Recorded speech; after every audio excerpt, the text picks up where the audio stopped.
Good morning. My name is Anthony Roisman. I'm chair of the Public Utility Commission.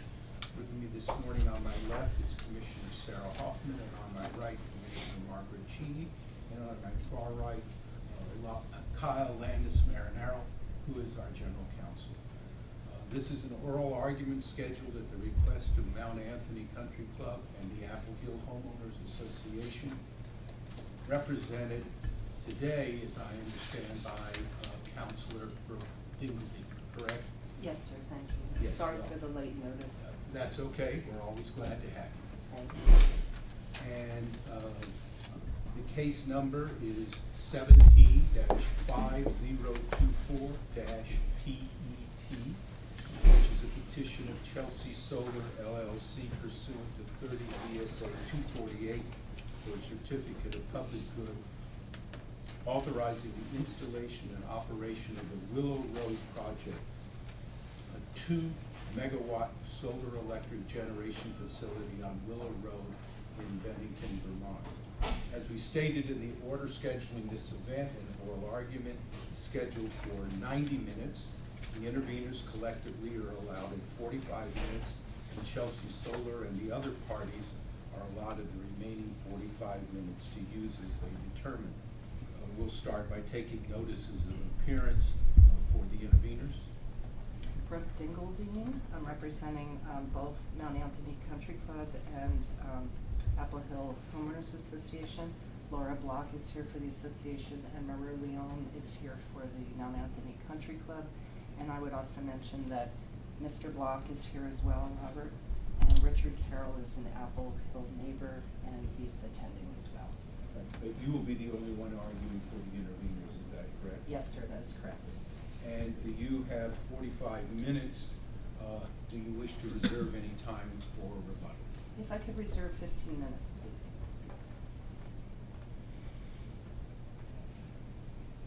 All right, and for the applicant? Yes, Kimberly Hayden, Paul Franklin Collins on behalf of the applicant, and I have nobody with me today.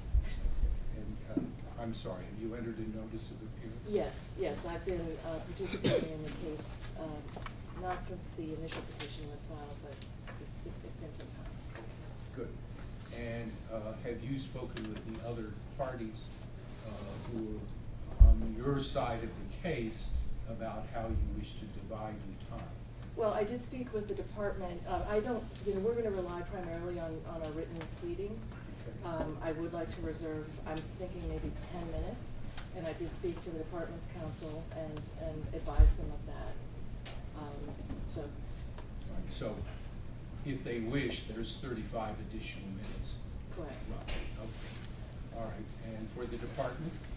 Chris Evans, Department of Public Service, and it will take less than 5 minutes. Okay, all right. And Agency of Natural Resources, I know you said whatever the department said you agree with, but are you intending to speak this morning? Don Einhorn for the agency, no, I don't intend to participate. Unless the commission has a question. Well, if there are no preliminary matters, then. Oh, I'm sorry. I didn't see any papers from you filed on this issue, but do you expect to speak? I do not. It's Allison Milbury-Stone of the Attorney General's Office on behalf of the Agency of Agriculture, and will not be meeting anytime. Thank you. Okay, welcome, thank you. All right, Ms. Dingley, you're on. I'm used to standing up, I'm sorry. I've come to try to talk about some of the legal issues. The pro se litigants in this case have filed some admirable arguments, factual findings, conclusions, arguments why the proposed decision should not be adopted. Can you speak up just a little bit? Or turn on the mic? I don't think any of the mics are on. Oh, okay, does this work better? I think it's green now. Can you hear me better now? Or- Is there a volume control? I think we may have to turn on the system up here.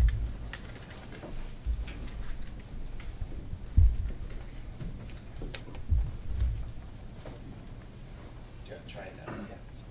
Can you hear me now? Ooh, I Yes, think so. oh, yeah, there we go. All right, thank you. Sultry today.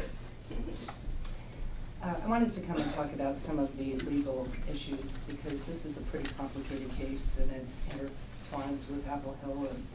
And the first thing I wanted to talk about, while I understand this is the permitting portion of this whole project, I don't think it can be ignored that the single plant issue is being investigated, and I think that there is very compelling evidence that the very factors and reasons that the Supreme Court said reversed the Public Service Board and said that in fact it was not a single plant, these Apple Hill and the Chelsea Solar, all of those reasons have disappeared.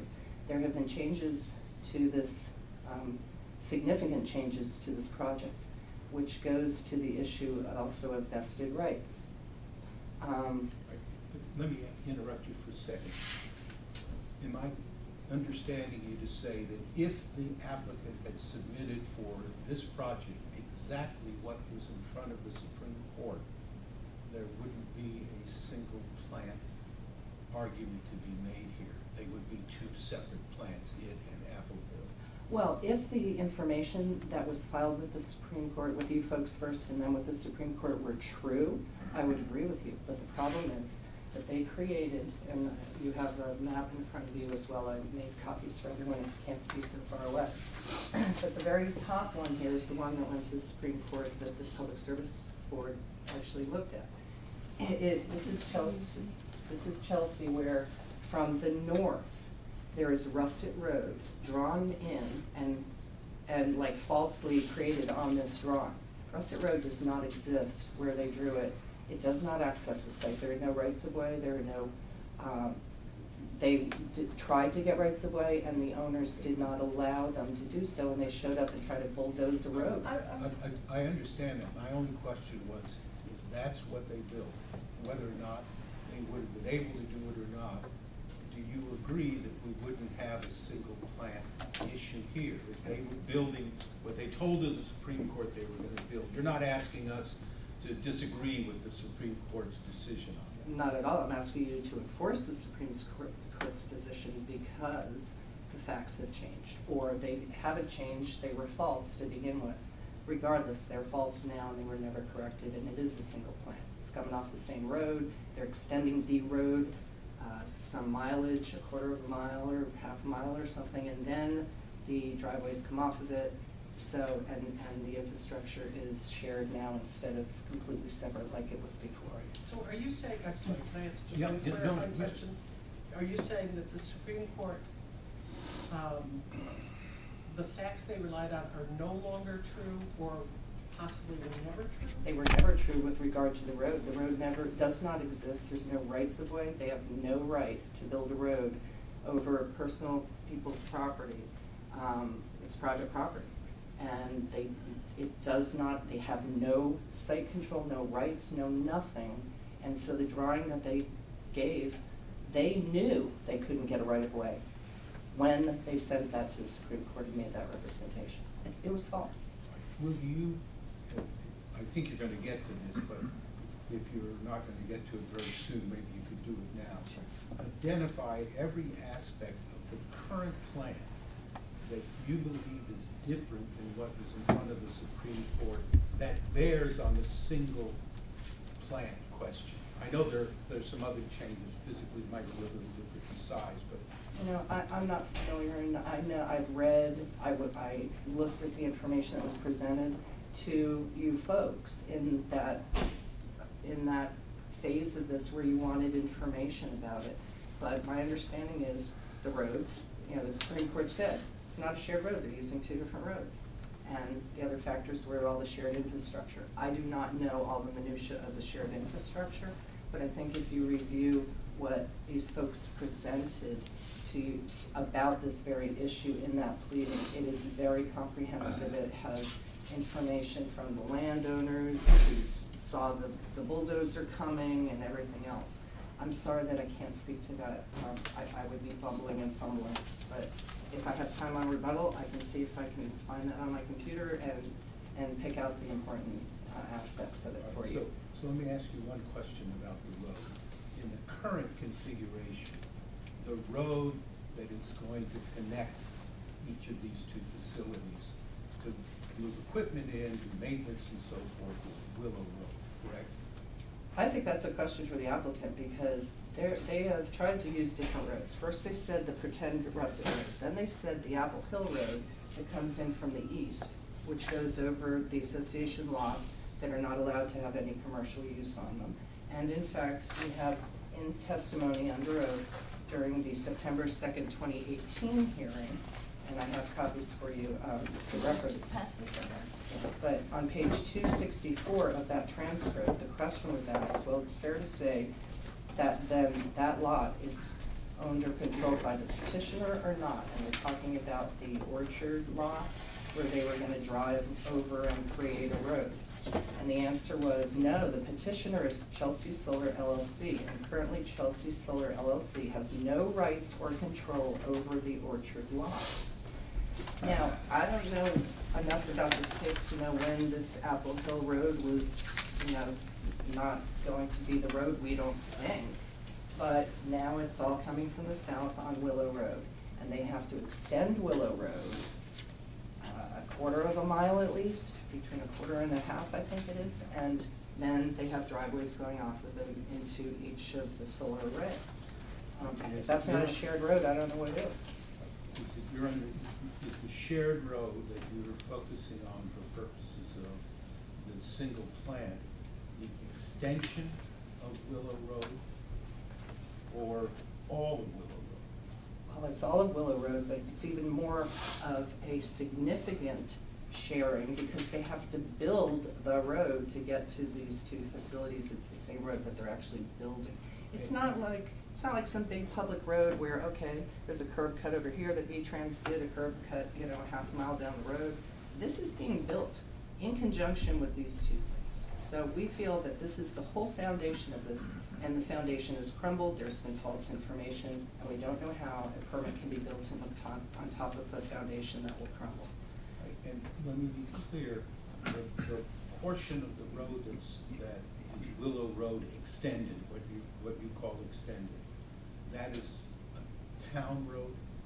No, I don't believe so. The road ends, and then they are extending it on, they're extending it. I believe that the town road ends where the road ends at this point. Is there a place in the record where we can see that? I will have to look at that. I don't want to get too bogged down because there's an awful lot of other things that I want to talk about, so maybe on rebuttal I can find some information and get that for you.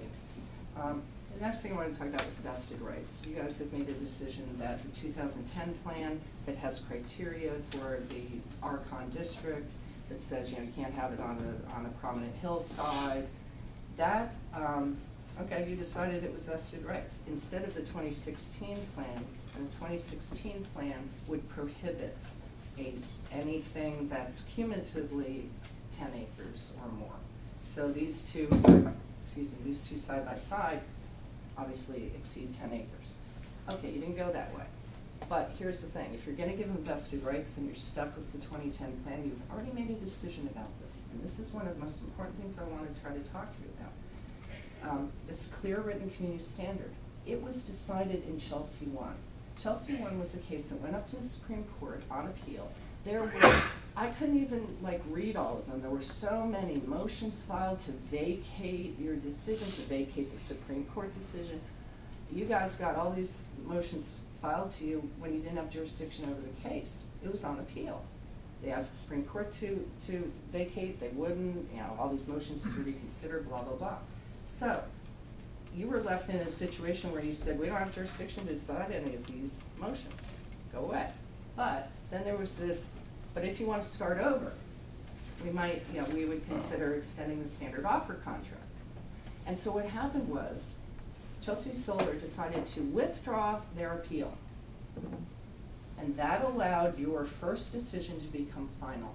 It's like it was never appealed, or it's like it was appealed and they lost. It's done. There is finality to that decision. They had every opportunity and certainly took it, with dozens of motions to litigate this. It was fairly and fully litigated. These are the exact same parties. It's not the same people but different LLC names like Apple Hill and Chelsea Hill. We have appealed this issue to the Supreme Court, and we think maybe folks were wrong about it. especially in light of the fact that you're giving them vested rights on a new application back to the 2010 plan. If you're gonna do that, you can't have it both ways. You gotta hold their feet to the fire on the 2010 plan. Your decision, a collateral stop or a res judicata in this case, because it's the same case according to certainly the applicant arguing that this isn't a different proceeding, but it is. And in fact, everybody put on the record that they understood when they came to the status conference on the new Chelsea case, everybody acknowledged it was a new case. Even the applicant said, no, we're not even relying on our old evidence. We're putting all of our new testimony experts, everything into evidence separately. We're not saying go look at the other record. These are two separate things. Now, if there was an intention to sort of treat it like Apple Hill, where they changed it and it was the same docket and it didn't go up on appeal, that's a different circumstance. Here, the decision was made, and the decision that you guys need to recognize is that there's a clear written community standard in the town plan in the Archon district. That's all that we're asking, that you have decided what the law is. You've made these arguments to the Supreme Court in Appleton, correct? Well, I have, but this is different because this is the exact same case according to people that want it to be treated as the same case, but it is obviously Chelsea 2. It's similar, they shrunk it, and now they've changed the roads and where they're accessing it from. But when you have made a legal decision that there's a clear written community standard in that town plan, that's either the law of the case if it's not a new decision and it's not a finality in a separate case, or it's res judicata because it's the exact same parties, the exact same issues. And so all we're asking is not for you folks to say, you can't do Chelsea 2 in the Archon district because you can't. We don't recognize our previous decision. The previous decision was these words, plain language in this ordinance, create a clear written community standard. Then we as the PUC have to look at that clear written community standard and apply it to whatever projects are proposed. We're not asking for, oh, we win, Chelsea 2 can't happen there. Chelsea 2 has to be analyzed. Is it something in those standards of the 2010 plan that it violates? Is it on a prominent hillside? Now, you folks also focused on the selective enforcement of the town. The town is not a regulatory body. The whole conversation, and I've done zoning for 25 years, and zoning, I think, has been a little misunderstood. The town is preempted from regulating these facilities. That's in state statute, that's what you do. You guys decide this, not the town.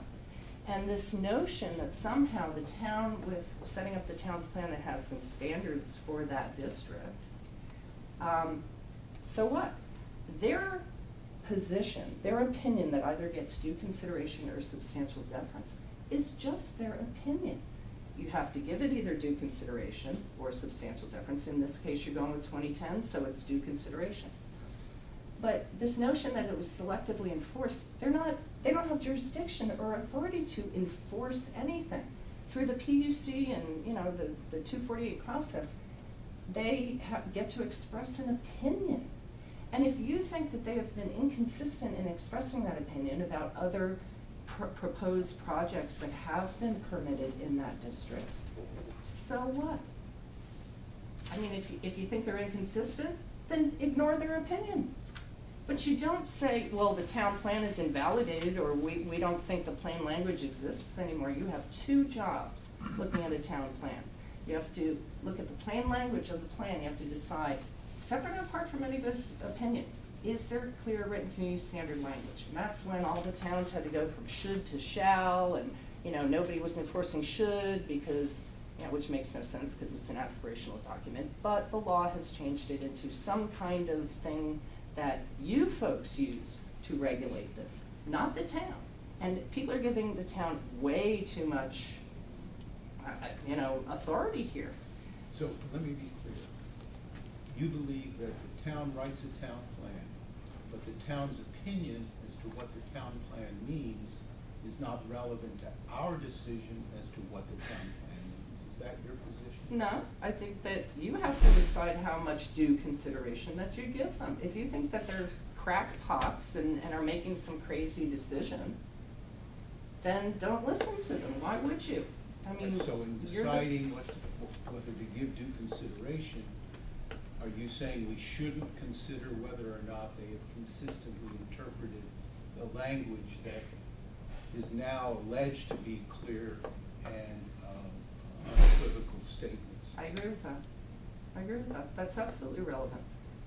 As to what Relevant. weight you give to the town, to their opinion about what's expressed in their town plan. There are towns out there that are teeny weeny, who have nobody that has any kind of background or experience in land use and planning. And then there are towns that have people that are very competent, lawyers, land planners, et cetera. So are you supposed to give the exact same deference to somebody that knows what they're talking about and gives legal analysis and is a compelling opinion versus something that's like, what? Now, but here's the thing. You guys had all of the information about these other sites and the selective enforcement argument before you made your decision that there was a clear written community standard. It's in the record. We've showed it to the Supreme Court. There are photographs of all of them, and they're on all these flat level areas. They're not on prominent hillsides. I don't think that the town was inconsistent when you actually look at the pictures of what was in the record. And then I get this idea that you guys are now saying, oh, well, now that we know there was selective enforcement, which is a misnomer. I mean, whatever opinion they had, it wasn't on a prominent hillside, or whatever the statutory or the ordinance standards were, it apparently didn't meet it, or it did meet it. But that goes back to the issue of, we're not saying that res judicata is Chelsea can't ever build a thing here. What we're saying is there's a clear written community standard, and you have to decide these facts, how this is configured, where it's located, is it prominent, is it in a gateway area? All of these things under the ordinance, you have to make an independent analysis of. You can't just say, we are not, agreeing with what our prior thing was because of how the town is behaving. And the other issue about the town is, they left this litigation and 5 or 6 other litigations in terms of other proposed solar arrays, even ones that are future, which is crazy. The town has sold out on this, but understanding that they were $200,000 in the hole, they had to get out. And to somehow Do you have any utilize. evidence of their motivation in the record as to why they did what they did? The settlement. Well, there's the settlement agreement, and, But does the settlement agreement say we're reaching this agreement because we can't afford to go on? I doubt it, but They here's the said that thing. at the public meeting. Oh, they said that at the public meeting. Now. Is here- that in the record? I don't know. But Is it- here's the thing. The public meeting, It's on the video. there's a video of There's a it. video of the public meeting. But is it in the record? I Is the don't know. question I'm asking. Did we put it in? I'm not sure, but here's the thing. So what that they're not taking a position anymore, or they're not opposing, whatever language that you use. In other words, they're not giving you an opinion. So why would you give any credence to the town not being involved? There are tons of towns that don't get involved in this. I have met with many towns saying, how much money you got? You got $50,000, $100,000 that you want to dump on this? It could be twice that. That's a reality, and I don't think you can ascribe any value to it. Because it was from the fact that they were getting, sued in all these different forums, and this was resolving all of the issues. But let me move on. Doesn't because- it go to whether it's a clear written community standard, how it gets implemented? I mean, But if they're it's not the clear, shouldn't it- implementers. That's what is being not understood here. This notion of this is a quasi-zoning document and they can do variances. I don't know what the heck that is all talking about. It makes no sense to me. I've done zoning for 25 years. Variances are very, very difficult to get if they're done legally. And are they passed out like lollipops at certain towns? Absolutely. And unless somebody, takes it up to environmental court, you get your variance. But that has nothing to do with this case. The town is preempted. They are not a regulatory body. They have no authority. And so when you say how they've enforced it, they don't enforce, they don't have jurisdiction to enforce anything. They get to come here and say, this is what we think, period. And separate from their opinion of their town plan, you have to look at the town plan in the plain language, and you as lawyers need to figure out what the town plan means and if it is in fact a clear written community standard or not. Now, in terms of, so it doesn't, the selective enforcement argument, it doesn't invalidate a plan, it invalidates or it takes away the oomph and the value that you should attribute to somebody's opinion, i.e. the town. Now, in terms of, I want to briefly jump to orderly development in terms, we've been talking about the town plan, obviously that dovetails into orderly development, but there is also an economic impact that we are very concerned. None of the evidence was even discussed in the opinion, and the country club, you know, put on a lot of information about how this is going to impact on people coming to their public course, and they come, you know, for the views and all of these, you know, pro-business things, and this is a very important resource to the community. And this is the vista that people have in the backs of their wedding photos when they're playing on the course. That's why this is so important. And it is a public facility. Now, it may not be owned by the state or the town or something. It's a privately owned business, but it is open to the public, and many, many people dine there all year round, and they play golf and have weddings and so forth. So the thing that I wanted to point out to you is the third page of the big documents that I provided. I wanted I to. got a copy of those documents. I'm sorry? I did not get a copy of those documents. I didn't.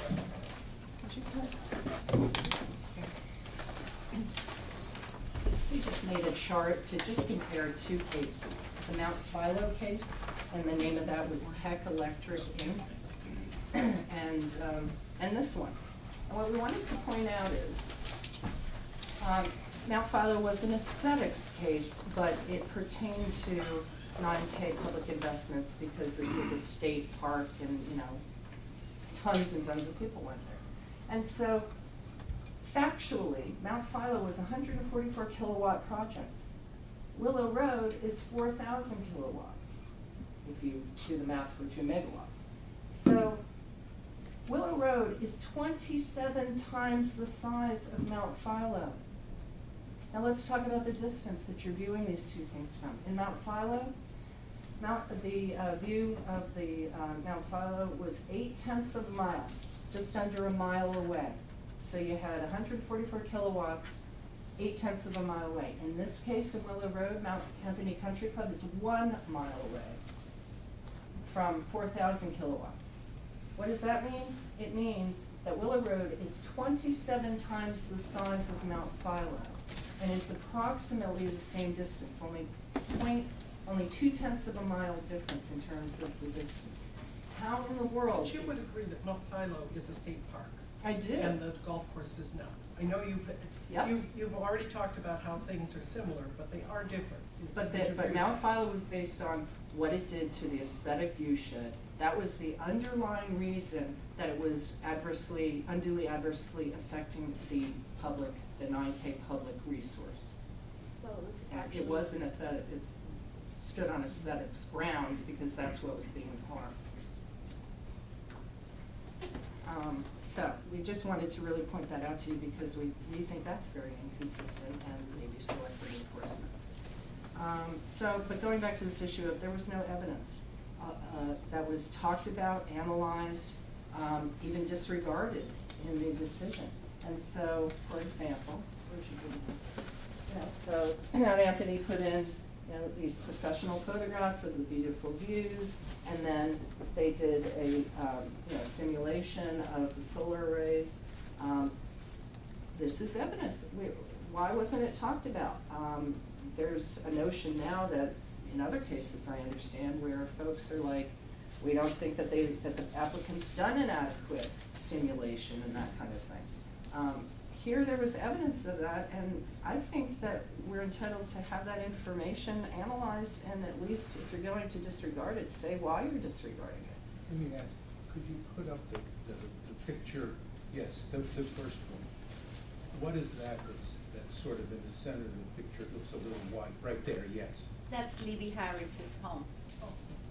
That's the hill, that's Apple Hill. Right. From So- the- from the and country. so that's a cleared area where the home is? I'm sorry? Oh. It's a forested area, and the house just, I mean, that's all, the only area you look at. And the Act 250 permit requires just the building envelope area, they aren't allowed to clear large areas.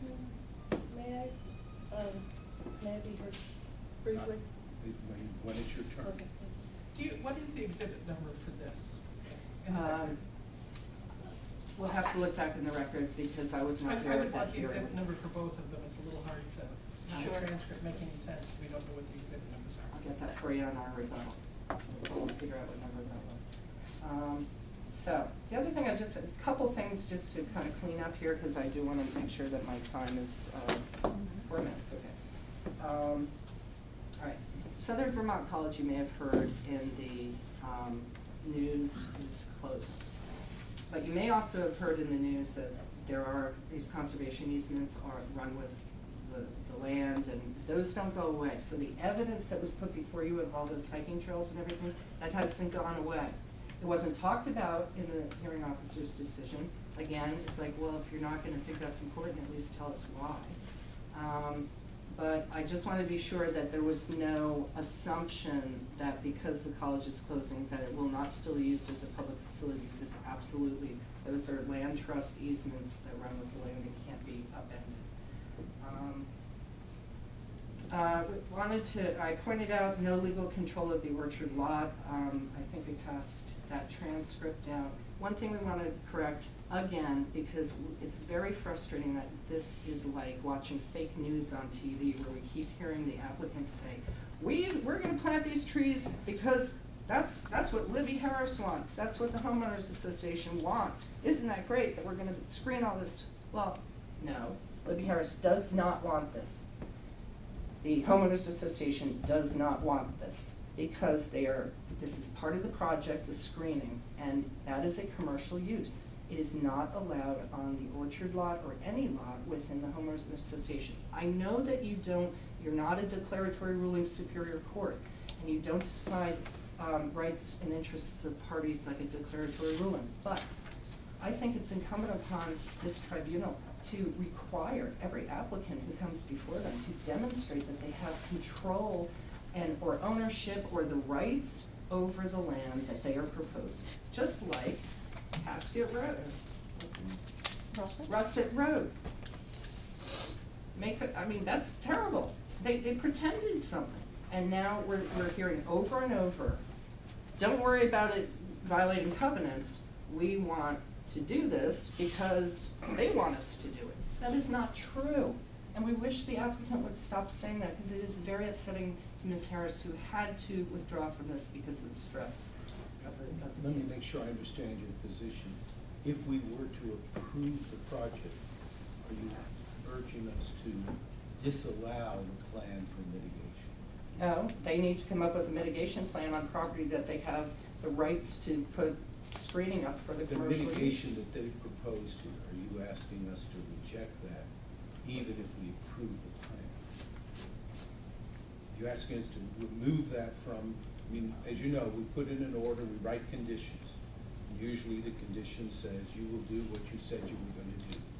So if we approve this plan, this project, do you want us to disapprove what they propose to do for mitigation with regard to these screening? It certainly would save another lawsuit in Superior Court to enforce the covenants and prevent them getting an injunction and preventing them from doing what they're supposed to be doing. However, we still think that it is incumbent and required that this commercial project on commercially usable land needs to be screened, and not just with some wall of black stuff on a chain link fence that is a worse marring of the viewscape than the actual array itself.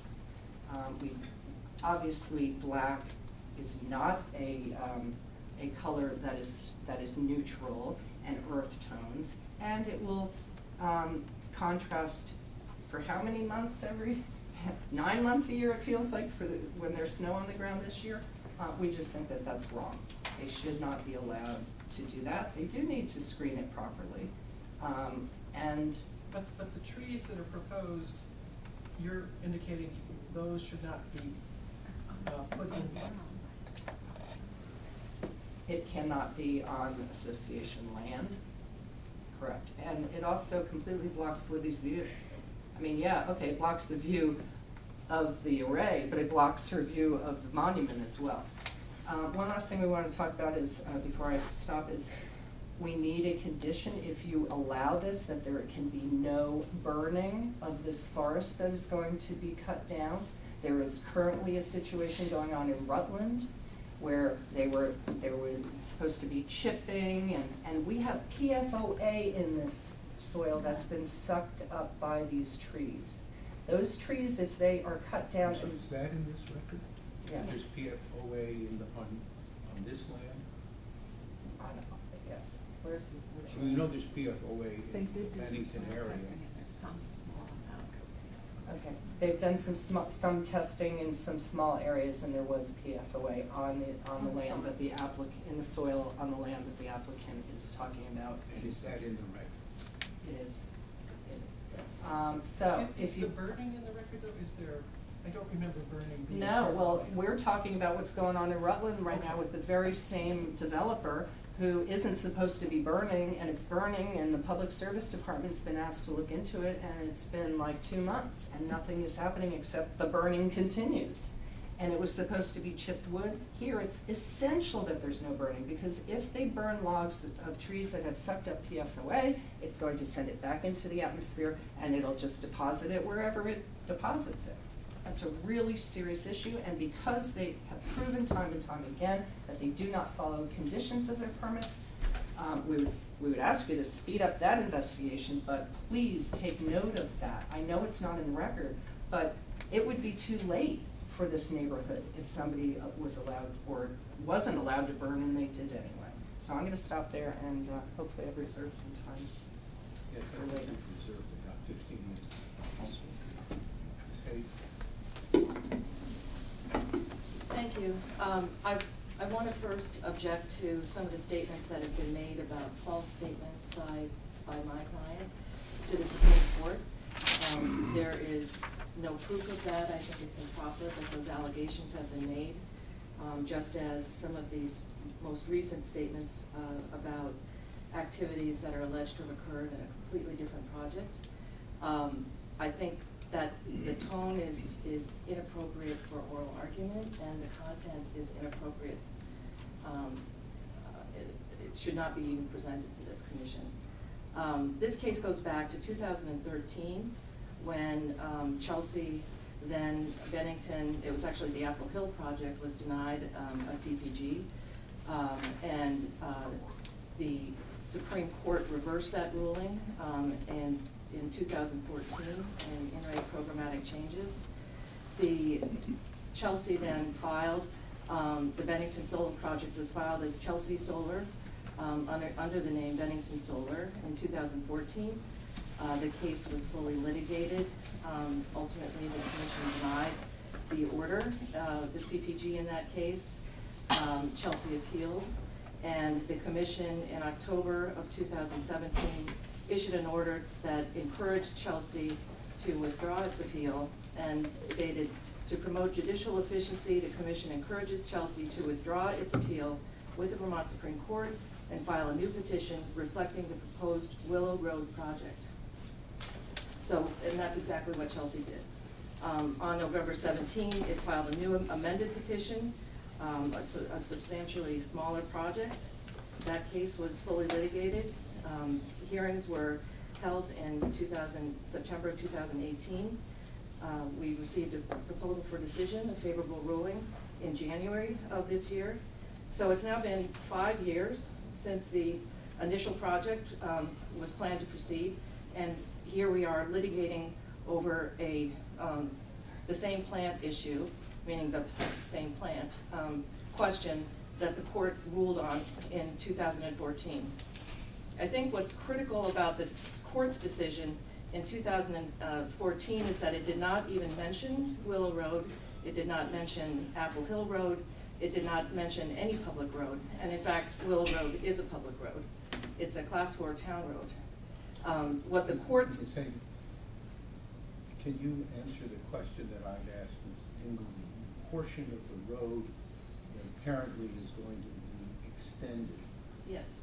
in order to reach these two projects, is that going to be a public road or a private road? There was questioning in the record below. That would be a Class 4 public road that would be extended. So the town, and I'm certain that this is in the record, the town has been requested to extend that public road. It's a Class 4 road. There is a process for landowners to request extensions. So the evidence before the hearing officer below did not contemplate a private access road extension from the end of the current Willow Road, where at the terminus, and I think we visited the site when the commission went to the site visit last year. So there is a request to extend that as a public road, and that would, I'm sorry? Who made that? The applicant did.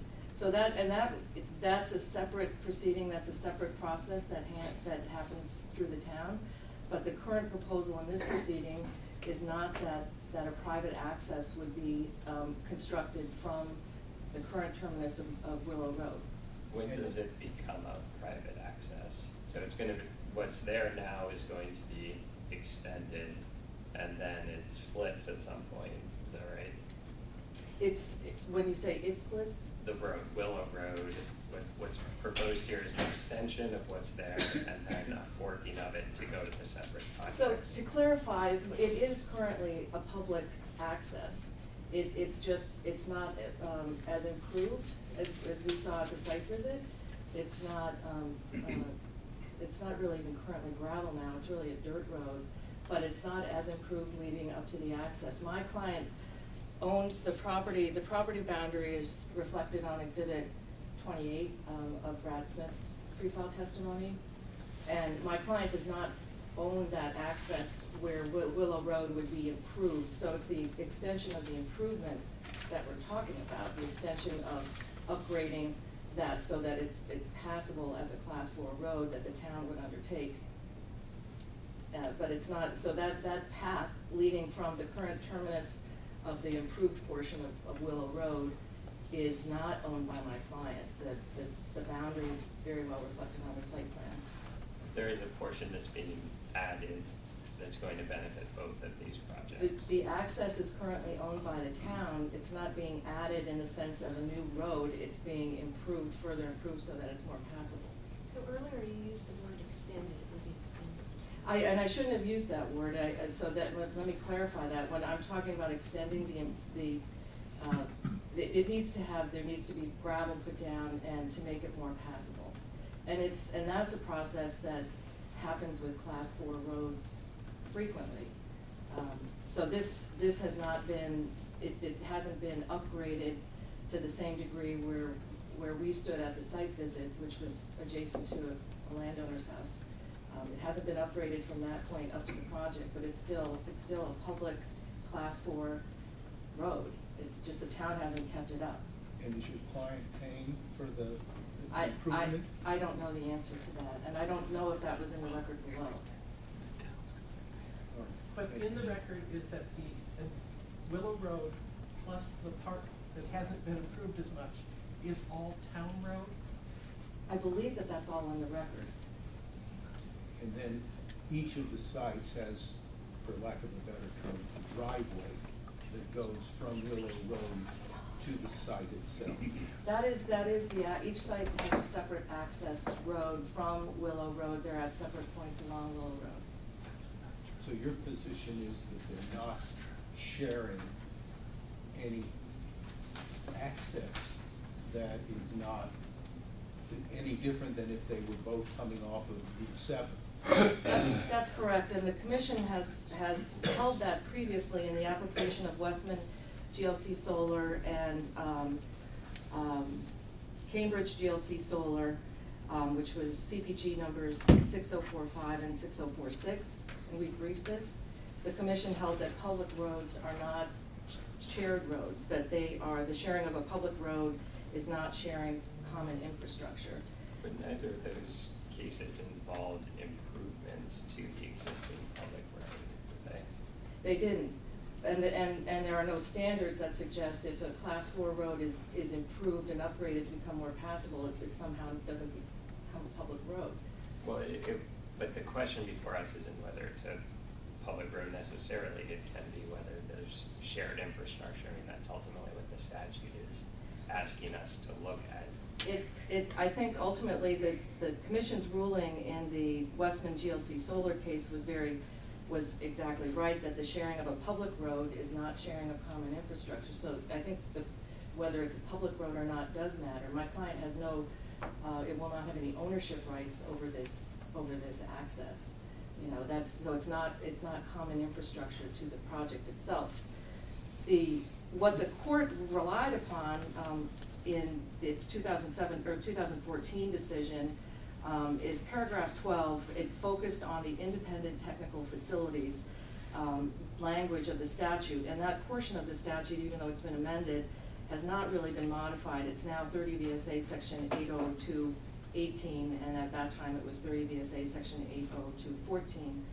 The court held that the projects will not share common roads, control facilities, or connections to the electric grid. Each project will have a separate interconnection agreement with GMP, a separate interconnection facilities designed and owned by GMP, which would limit the capacity of each to 2 megawatts.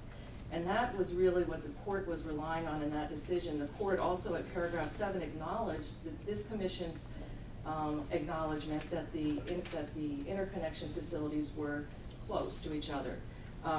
That did not impact the court's decision. I think what's implicit in some of the argument that's been presented to this commission about what was presented to the court is this notion that my client did not give accurate information to the court.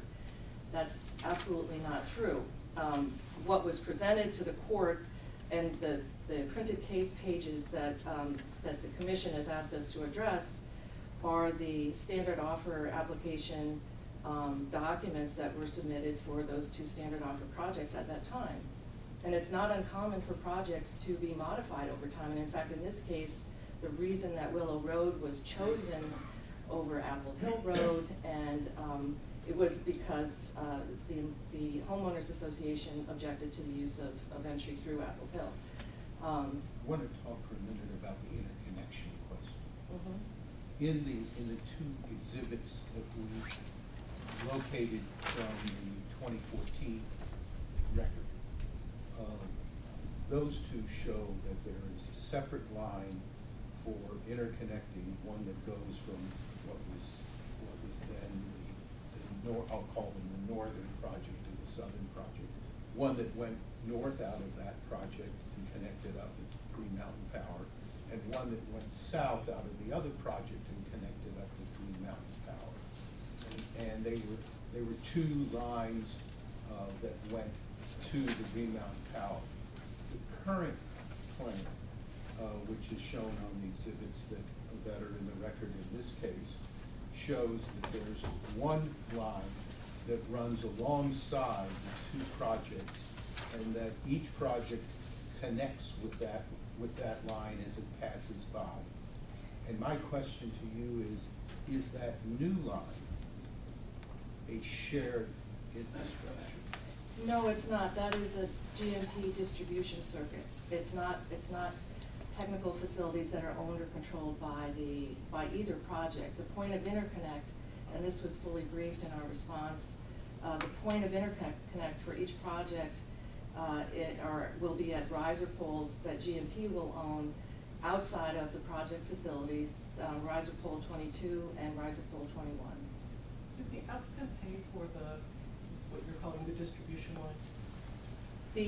Under Rule 5.500, an interconnecting generation resource pays for its own interconnection upgrades as well as those that the utility passes on, upgrading its facilities. But they are independent technical facilities from the utility, and the reason that that's also very clear under Rule 5.500, 5.500 defines interconnecting facilities as sole use facilities, which do not include system upgrades.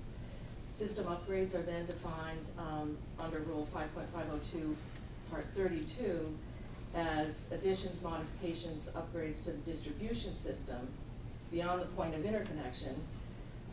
System upgrades do not include interconnection facilities. So there's a bright line under the Rule 5.500 between what is owned by the utility and what is interconnecting facilities. But you agree that the Vermont Supreme Court didn't address that issue because what was presented to them was one line going north of one project and another line going in a southeasterly direction from the other project. What the court's order says is that they were focused on independent technical facilities. And again, paragraph 12, each project will have a separate interconnection agreement. They didn't address the fact, what they said in paragraph 7 was that they referred to the commission's order and said that they acknowledged that they would have similar interconnection points, and this is actually against paragraph 7. So the court seemed to, even though they were more separate than they are now, acknowledge that there were similar interconnection points. That was not relevant. What was relevant, they said in paragraph 12, was that they would have separate interconnection facilities designed and owned by GMP, which would limit the capacity of each project to 2 megawatts, and that's true. But there wasn't a new shared line in what was before the Vermont Supreme Court, the way there is in the proposal we have in front of us. That's correct. It was, previously, it would have been, the circuit would have extended down to the project from the north, whereas now it will extend along Willow Road. But those are GMP facilities, they're not project facilities, and they will have independent technical connections and be limited to 2 megawatts each.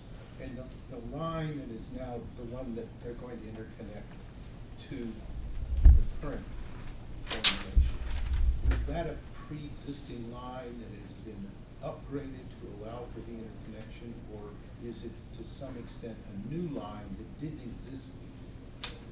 Can you clarify your question? Which line are you The referring? line that runs along Willow Road, not the line that is from the interconnection into the plant, but from the point that's now shown on the map to be the interconnection point. There's a line that basically follows Willow Road.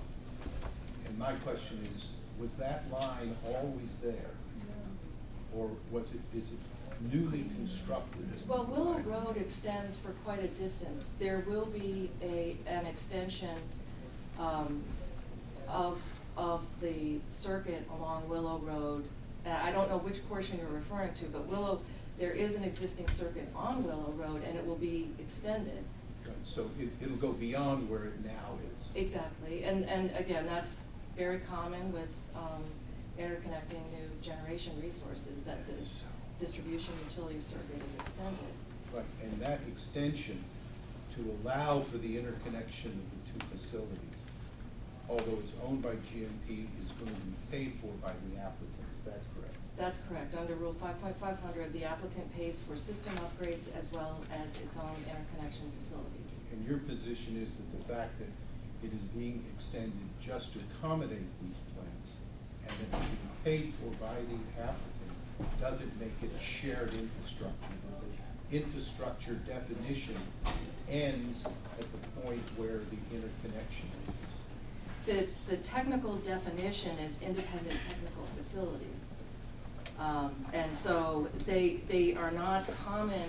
My client does not own the road. My client will not own GMP's poles. The point of interconnection is where my client's property rights end and the town road and the interconnection facilities of GMP begin.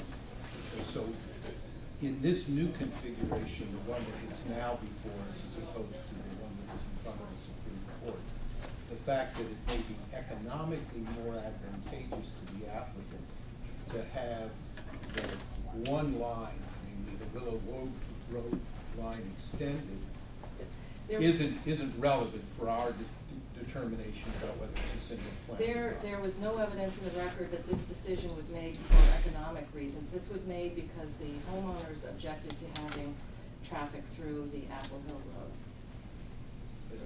Would Is you that in the agree? record? I'm sorry.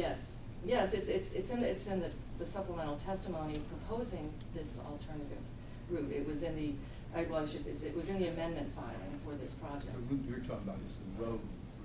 I'm talking about the interconnection. Well, the interconnection route would it would have to, the circuit would have to come in from the north, so it would be a different GMP circuit. Now, I really want to highlight the fact that part of the reason I think we're all struggling is that the commission has introduced two documents that are not in the record below. They were not addressed in the record below. None of the original standard offer proceeding evidence was discussed below. And we're now, and frankly, my client has not had the opportunity as required by 3 VSA Section 810 to address that evidence. I think we're all confused about some of the details because this wasn't brought up below. And the record is now closed. I don't think the commission can on its own introduce an exhibit that is not in the record. And nor can we presume to guess about what the Supreme Court was thinking when it made its decision.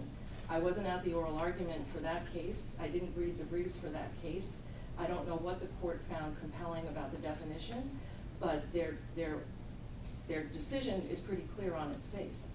And I think as well, Rule 5.500 is very clear that there is a very bright line between facilities that are owned by a project and those that are not owned by a project. So why do we routinely see two projects that are proposed with parallel infrastructure being built? Why are applicants doing that if you're allowed to share infrastructure to the same project? Well, what the court did recognize in paragraph 14 is that there can be some efficiencies, and in fact, what they said is that it's consistent with our section 807 of Title 30 that you have distributed generation projects in proximity to each other. In this case, they're on the same parcel of land that is owned by my client. I think the commission has also, and I can think of the Vermont gas ruling, and several other cases where the commission encourages co-location. The commission, and it's efficient not to have to build out additional roads and infrastructure if necessary. People don't like to see poles and wires, and it's costly, and in this case, the town, would, I don't know whether it would be more expensive or not for the town to extend Willow Road or go from a route from the north, but the facts here are that that decision was made for the amended project, that access was made because of the concerns the landowners had. My client is fully willing to go back to the original application. All of the evidence is in the record. But it doesn't seem that that would be appropriate at this juncture either. But going back to my point, I think it's really, really important that the commission seriously consider the fact that we're looking at two documents from well over 6 years ago that are not in the record in this case, and none of us know what the court had in mind or whether they even looked at those two printed case pages. They didn't mention any road in their decision, nor did they highlight the fact of where the points of interconnect would be. So on paragraph 13 of the Vermont Supreme Court's decision, you have it in front of you. I do. The sentence starts with although, and it says, although it was economically feasible for applicant to install separate roads, equipment, and infrastructure, and it goes on from there. That seems to indicate to me that what the Supreme Court had in front of it was an application that showed separate roads for the separate projects and separate infrastructure, including the interconnection lines for those projects. And this seems different, wouldn't you agree? Well, I think I would read that paragraph in its entirety. I think the point that they're making is that as long as you have technically or independent technical facilities, that you can have shared roads. I mean, and in this case, they also did not speak to the public road aspect of the facilities that were involved there. But they go on to say that the requirement that each project, it's really paragraph 14, they seem to be making this point to emphasize that the legislature intended that we develop renewable energy projects in a distributed fashion, and therefore it was perfectly reasonable that these projects be co-located next to each other. I want to go to your question about the two exhibits. Yes. I take it you're not saying that we're not authorized to take administrative notice of something that's in a public record in a case that appeared in front of us. Your complaint is that your client didn't have an opportunity to put on counter evidence or explanatory evidence. Well, actually, I don't think the commission can even take judicial notice or administrative notice, because you first have to notify the parties and give them an opportunity before you take official notice. Well, and we've done that. We issued an order, we attached that. Did anyone from the applicant file something with us and indicate that we should not look at that without giving them an opportunity to present some contrary evidence or explanatory evidence with regard to those two exhibits? I don't believe that my client did file a brief objecting on the basis of judicial notice. So that's a fair point. I can say, having conferred with my client, they don't want more process. What they want is a final determination. That we're now in round 3 of this case, and this new issue that has come up after the evidence is closed, to the extent that there is some now new confusion created, it would only force there to be more process. And time when we're going back again to a project that was received a standard offer contract in 2013. We believe that the court made a pretty clear ruling on whether or not, and what it meant by, or what I should say the legislature meant by independent technical facilities. Again, this commission has in the GLC, the Westman GLC Solar and the Orchard GLC Solar addressed these very issues. And the commission again addressed the issue of single plant in its 2017 order regarding programmatic changes. I think, it's impossible for any of us to assume, well, let me stop that. But you would So- agree. Go ahead. So you would rather that we go ahead, look at those two documents, draw whatever conclusions we think we should draw from them, than give your client the opportunity to offer some evidence and conceivably reopen the hearing if it looks like it's necessary to consider what either weight or meaning we should attach to those two documents. Is that fair? I think it's fair that it's under Section 810 of Title III. It's fair to say that it's improper for the commission to rely on evidence if it has not afforded a party an opportunity to challenge that evidence, and that did not occur. And we're now at the oral argument phase following the close of the evidentiary record, and the commission itself is introducing new evidence and putting my client in the position of suggesting that either they have to continue and reopen the record to evaluate that, or else the commission may rely on that evidence and rule against it. I think at this point, we're just preserving our objection that the commission even consider this evidence. But you're not disagreeing that we have to interpret the Vermont Supreme Court decision and what the Vermont Supreme Court was looking at, what project it was looking at, that's an appropriate thing for us to consider.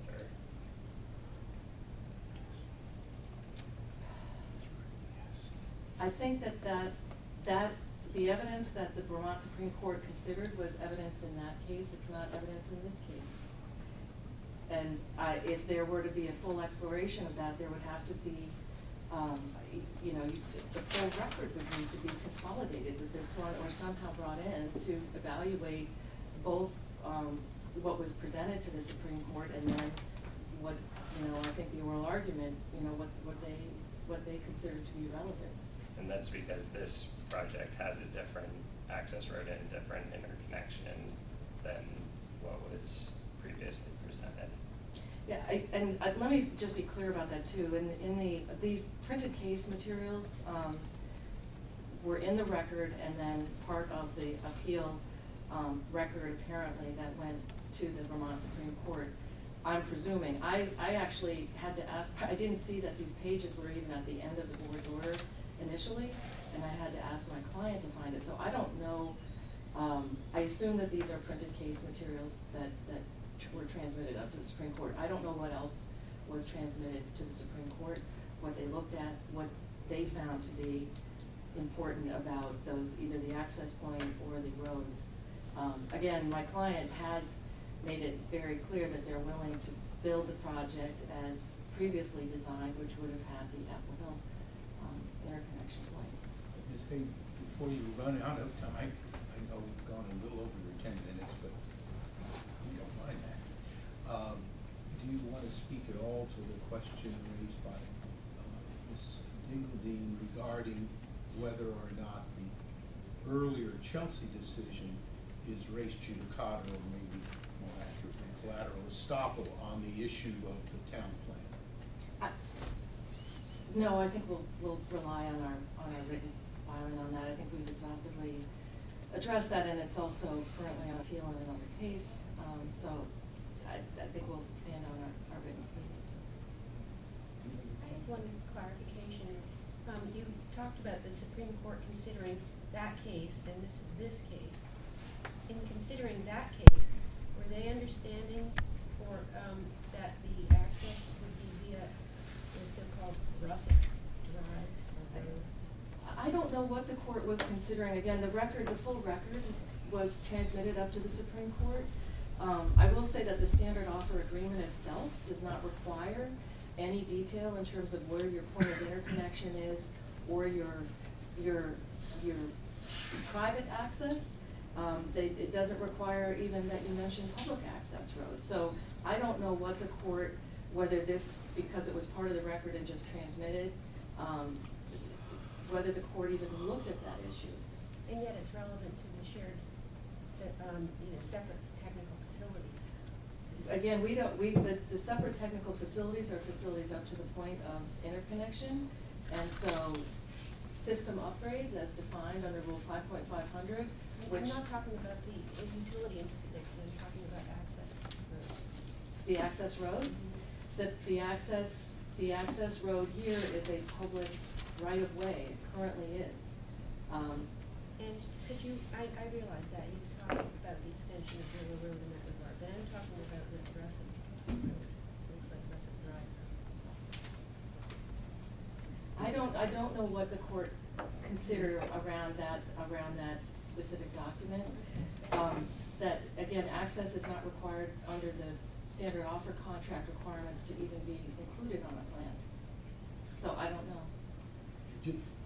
Since you're not as familiar with that record, just so you know, most of this information, including those two exhibits, were part of a motion for reconsideration that was filed by your client pro se in the 2014 proceeding. And Chelsea won. Right, so it was after the standard offer information was put in, and it was submitted to the commission after the issue arose as to whether one plan or two plans. So that's where it shows up.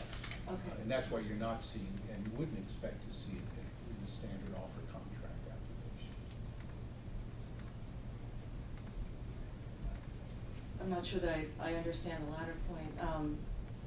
The standard offer contract itself didn't have this information in it. It was filed with us in a motion for reconsideration of an order that we issued adopting what the standard offer facilitator had concluded was that these were one plan, not two. Well, and I really appreciate that clarification, so that it means that these were these documents even before the Supreme Court then? Yes, they were. They were made part of the In the original 2013 proceeding is what you're saying? Yeah, Okay. part of the printing.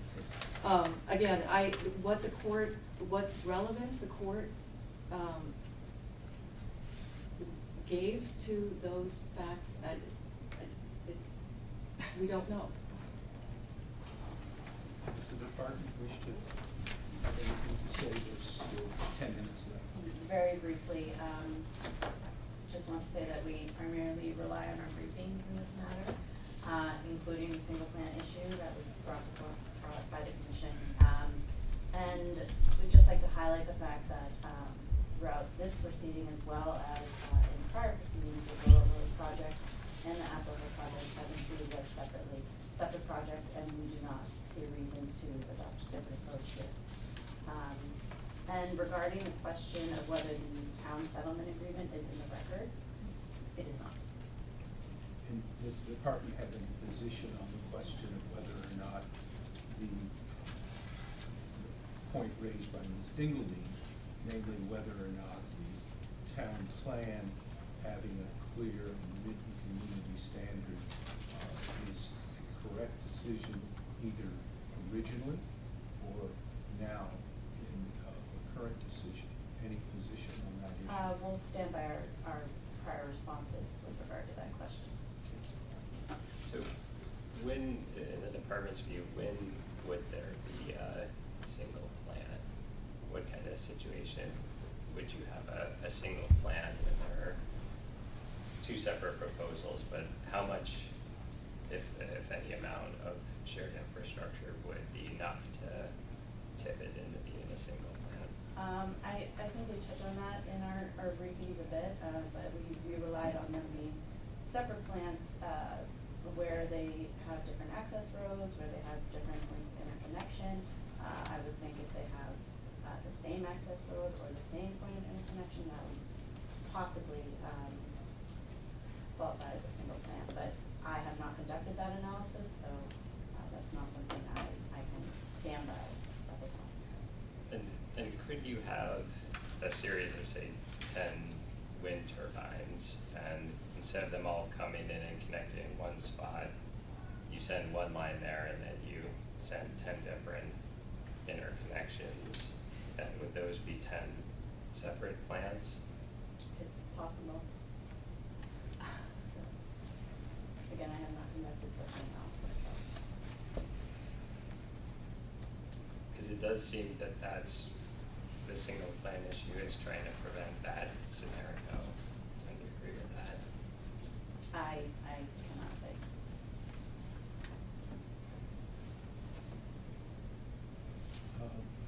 A&R, anything happen that makes you want to speak?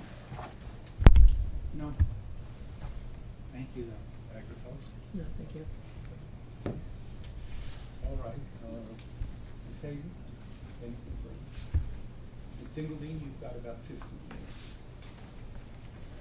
I've been struggling to get on your internet to try to We find apologize for that. The hearing room is in the process of getting electronically updated. Unfortunately, not yet. So I'm not able to look back, but Ms. Leon believes that the photographs that she provided are in her aesthetic analysis, which is exhibit MACC-ML-1. I can't pull it up to verify it, but. Well, we can check that. Thank you. ML-1, okay. And she brought the two big ones with her, and it should be in the record, talked about and testified with, but I can't look at that to verify. All right, thank you. So, and the other thing I did unfortunately was I closed the brief that was filed by these folks about the issue of the one plan. So I don't have it on my thing right now, but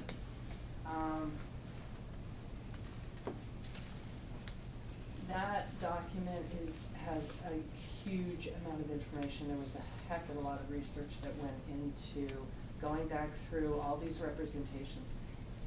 It's very frustrating for my clients to have been through years and years of this, and then we're sort of hearing crying foul about, the underlying basis for them to even be allowed to apply for a permit is that they have to have a standard offer contract. And they're upset because people have found out that the information is incorrect. We have presented information in that filing to you folks, in response to your memo asking for information. It talks about not only the roads, and I am corrected, they are extending it a mile, which I'm surprised I wasn't corrected by the applicant's attorney on that. They are actually building a mile extension on that road. The notion That that's. road meaning Willow Road? Willow Road, yes, I'm sorry. And that extension will be a town road? Who knows? This is, I am shocked that a Vermont lawyer would try to represent that somehow they have control over this road.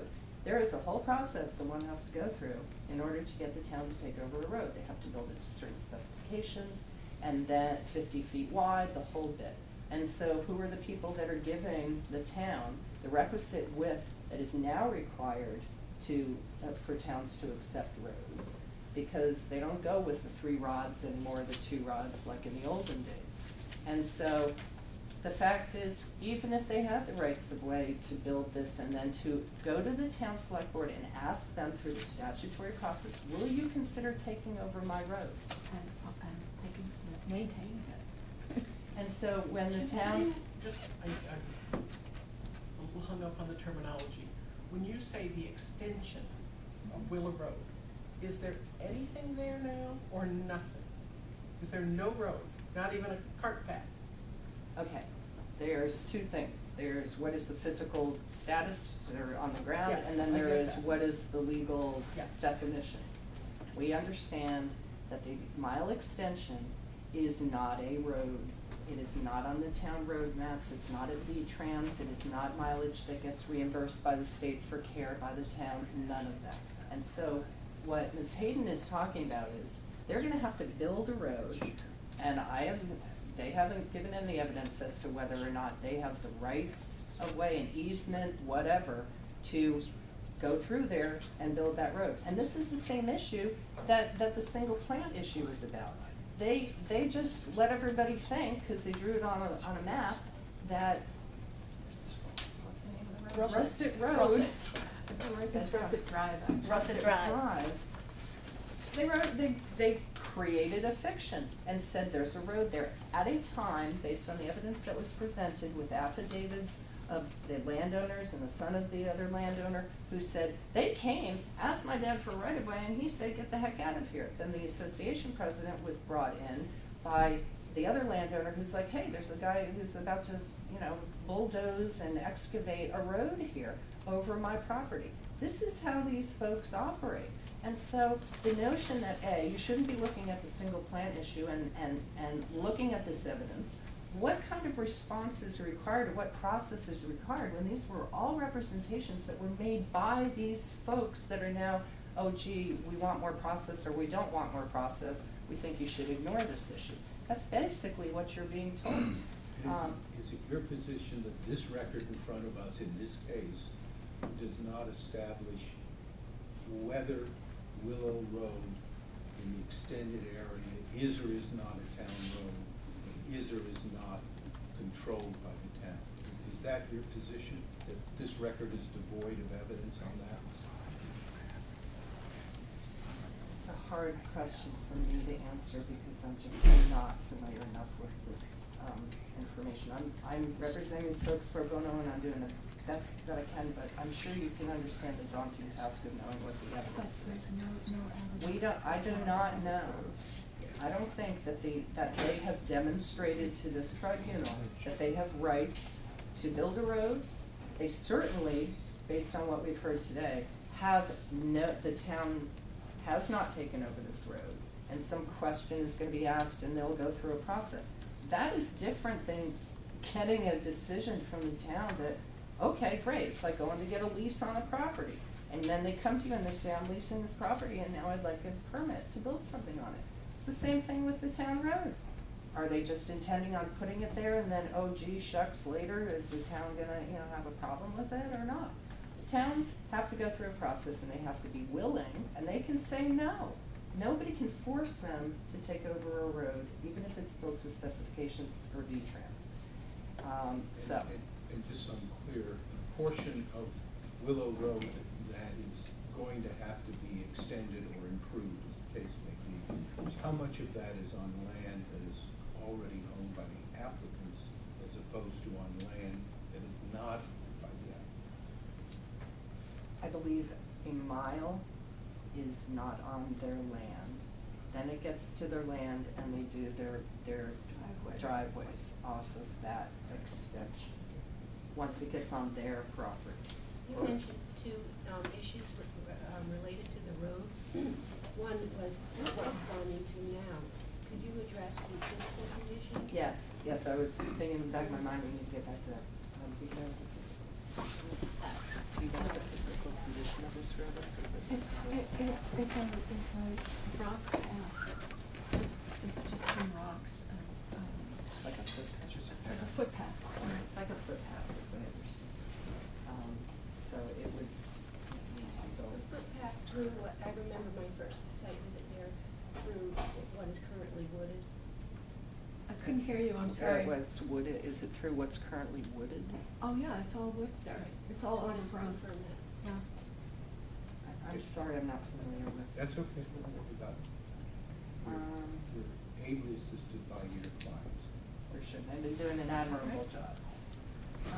Just a couple questions, and I don't understand the whole ball of wax here, but first of all, I'm not sure whether it's public or private, whether that necessarily matters, but when you were asking about the interconnections and all that stuff,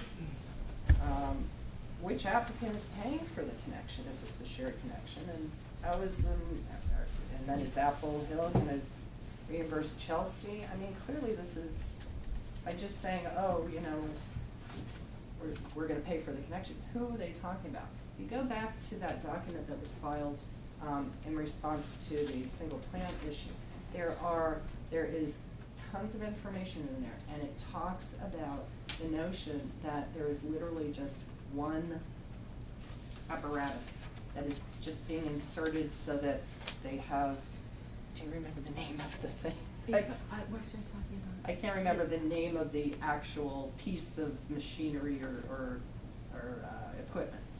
But pages 9 through 14 has very detailed information, as does the entire presentation of facts, or those affidavits, all of that. So, you know, if it walks like a duck and it quacks like a duck, you know, we're concerned here. Is this form over substance? People change what they're gonna do, I understand that, and things morph over time, and certainly there are good reasons for it. But again, we're hearing, oh, we did this because, oh gosh, everybody objected to Apple Hill. Libby and the homeowners didn't want Apple Hill Road being used. Well, there is no road, again, another example of this pattern of theirs, and they have no ownership, control, or rights to use that. So now we're hearing, oh, well, we'll go back to Apple Hill Road, that'll work. It won't work, and it should have been denied if that was the road, because they can't demonstrate to you that they have site control to build that road, to use that road for any commercial purpose, period. They haven't even showed that they have any corridor over which they could actually traverse, just like with the road from the north, the Russet Drive. So you have a pattern here of an applicant saying things that either are not true or become untrue, and then they are not corrected. That is the foundation that this house of cards is built on. And it is incumbent upon these folks, if they change something so significantly that it goes to the very heart of the Supreme Court decision and the very factors that are articulated in that. This is not rocket science. This is something that is rather troubling, that an applicant who has so many of these projects and they are before you regularly, they would not have taken the opportunity to say, hey, we're not coming from the north and we're not coming from the east. We're now coming on the same road from the south. And present it to you and say, this is what the reality of the situation is. We've had to morph. There are reasons why we want to do this. Is that okay with you? Instead, they violated the Supreme Court decision. They did exactly what the Supreme Court said would be a single plant and represented things that were false. And I don't know how you reward that when, you know, those kinds of, you have to depend and rely on the people that come before you. There is way too much information that you have to cull through in order to determine what are the appropriate conditions to protect the people in the area from, you know, choking on smoke and PFOAs, you know, falling back down into the soils.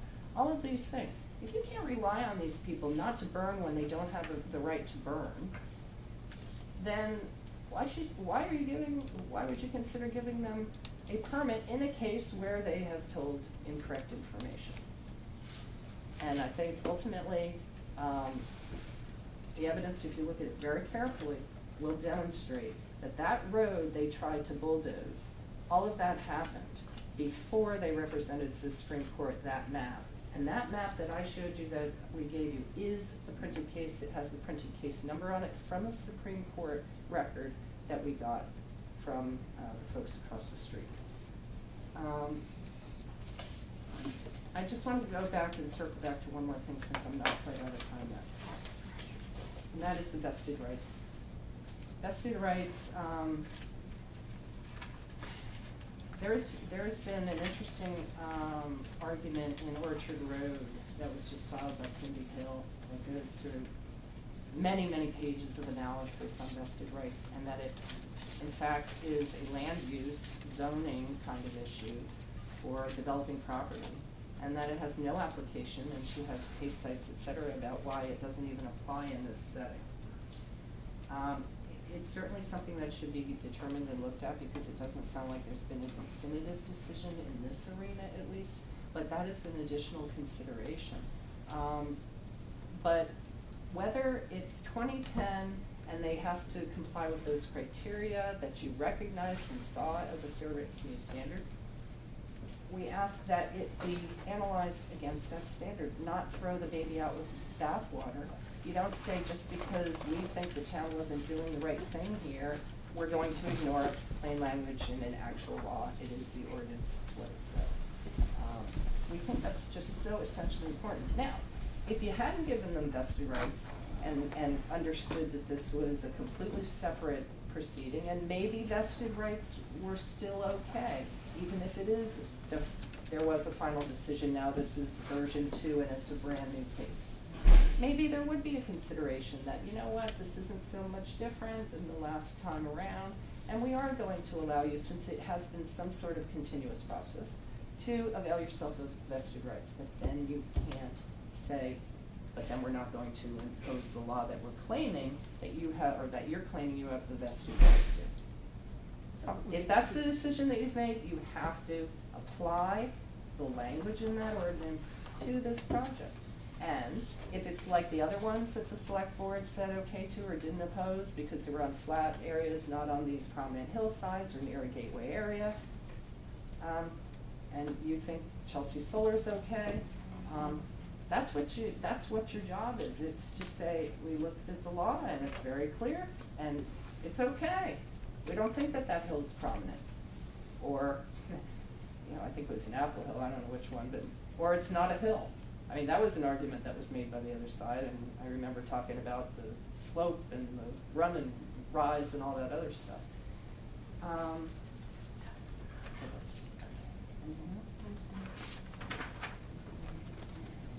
Usually you just got another minute or so. You know, I just raised one other thing, and that is,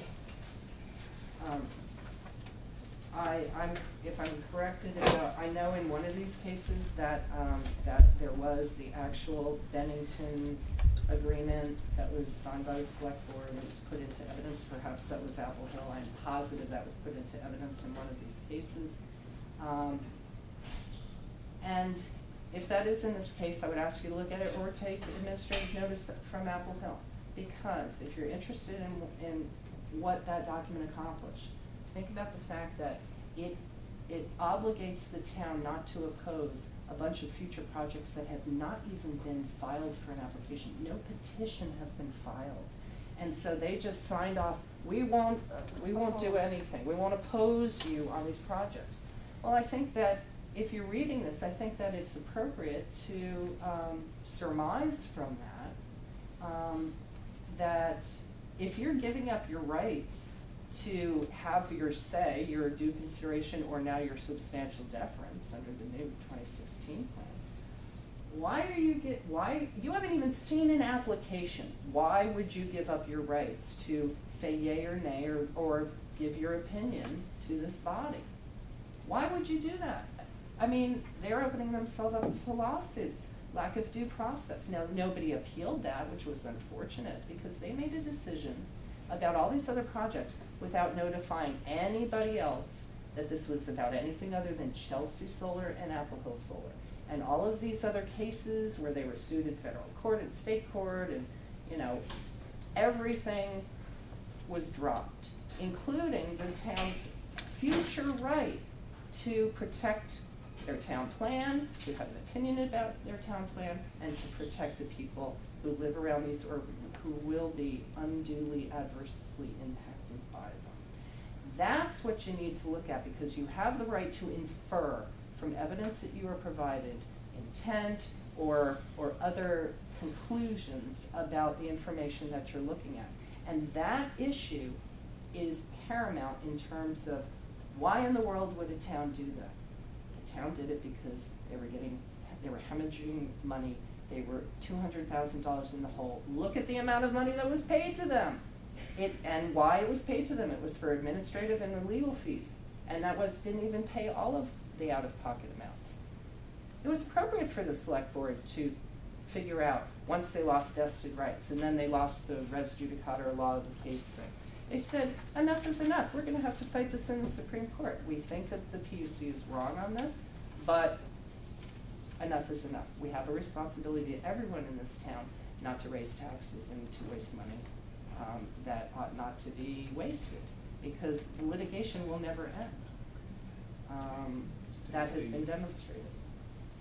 So am I out of time? This oral argument does end. It ends now. Thank you. Thank you very much for listening. And Peyton, I just have one request for you. You don't have to do it here.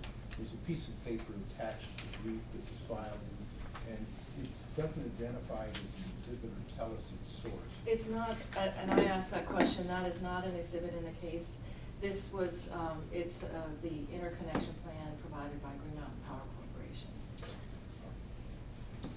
So I assume under your earlier position on looking at things that are not in the record, we shouldn't be relying on that. Well, again, the commission raised this issue after the evidence closed, and so this was not something that was even raised below. Either the commission considers everything or none of it. All right, so are you asking us to include it?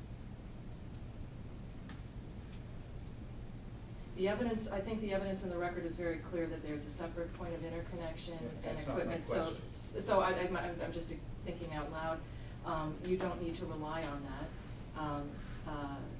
to make a decision in this case. Okay, all right, then we will. All right, thank you all very much. This has been very helpful, very informative. Appreciate all your time.